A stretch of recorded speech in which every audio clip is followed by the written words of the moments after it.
عبد الله بن عمر رضي الله عنهما أن رسول الله صلى الله عليه وسلم قال خير الأصحاب عند الله خيرهم لصاحبه وخير الجيران عند الله خيرهم لجاره. حديث كان النبي قال بقى يمد بنوبة المانية صلى الله عليه وسلم أرنتك وادوح النبي خير الأصحاب عند الله أصحاب تمحى أفي عن مركا إلهي أكتي سوحى أفي عن معنى آخرة خيرهم لصاحبه مثل ساعبك سادوي انتو تشوغي هو نفسنا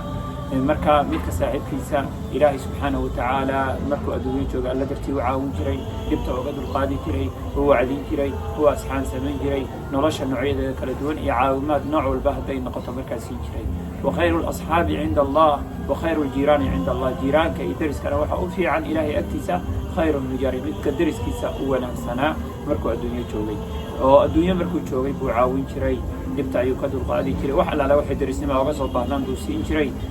ilaahay dartii buu u caawin jiray wuu booqan jiray wax buu u hadiyeyn jiray wax kasta u baahan yihiin ihsaanka noocyadiisa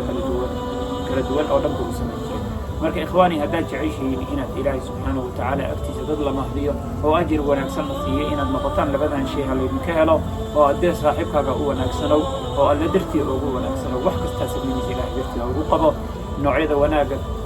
noocyadiisa kala duwan oo dhan u qabo ilaahay dartii weliba ugu qabo wakhayru ljiiraani cinda allah deriska iyo jiiraan haddaad doonaysid inaad ilaahay subxaanahu watacaala agtiisa deris wanaagsan ka heshidna deriskaaga u wanaagsano intaad adduunyo joogtid ilaahayna deris wanaagsan deriskaagii wanaagsanaa buu ilaahay deriskaa la dhigayaa ilaahay agtiisana waa lagaa bixin doonaa ajir weyn baad ilaahay subxaanahu watacaala agtiisa ka heli doontaa haddaba ikhwaani labadaa shay ayaan isku boorinaynaa inaan saaxiibkana wanaagino oo aan khayrka noocyadiisa kala duwan ilaahay dartii ugu samayno deriskana inaan wanaajino oo ilaahay subxaanahu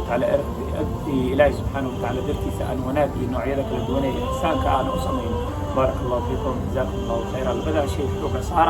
خير بدن بعد إلهي وقت.